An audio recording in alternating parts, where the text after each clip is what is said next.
तो वहीं केंद्रीय मंत्री मनोहर लाल पानीपत के दौरे पर रही, जहां उन्होंने ई दिशा मीटिंग में शिरकत की और केंद्र सरकार की योजनाओं को लेकर समीक्षा की।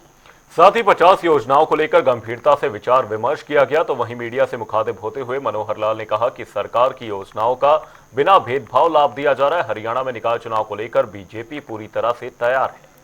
छोटी सरकार के चुनाव जीतने के बाद ट्रिपल इंजन की सरकार बन जाएगी। तो वहीं उन्होंने अनिल विज की नाराजगी से भी साफ इनकार किया है।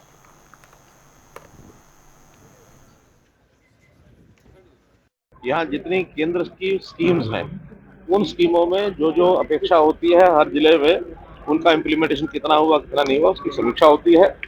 50 स्कीमों की आज समीक्षा की गई है और मैं समझता हूँ मोर और लेस सब सेटिस्फैक्ट्री रहा है।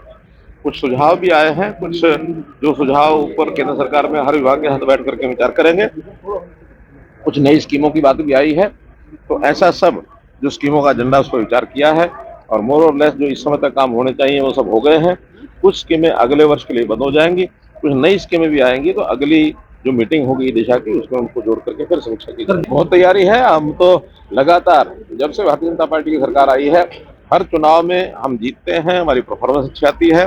चाहे वो तीनों बार के विधानसभा के चुनाव हुए, चाहे हमारे पार्लियामेंट के चुनाव भी हुए हैं, उसमें भी हमारी हमेशा मेजोरिटी रही है। एक बार तो पूरी की पूरी सीटें भी आई है।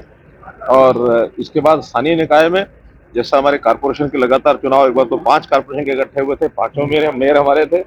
कोई भी चुनाव ऐसा नहीं है कि भारतीय जनता पार्टी एक कदम पीछे हटी हो। भारतीय जनता पार्टी लगातार हर चुनाव में आगे बढ़ती है। देखिए, वो नाराज नहीं होते हैं, थोड़ा स्वभाव में कभी कभी ऐसा विषय बता जाते हैं, जो मन के अंदर होता है वो बाहर निकल आता है।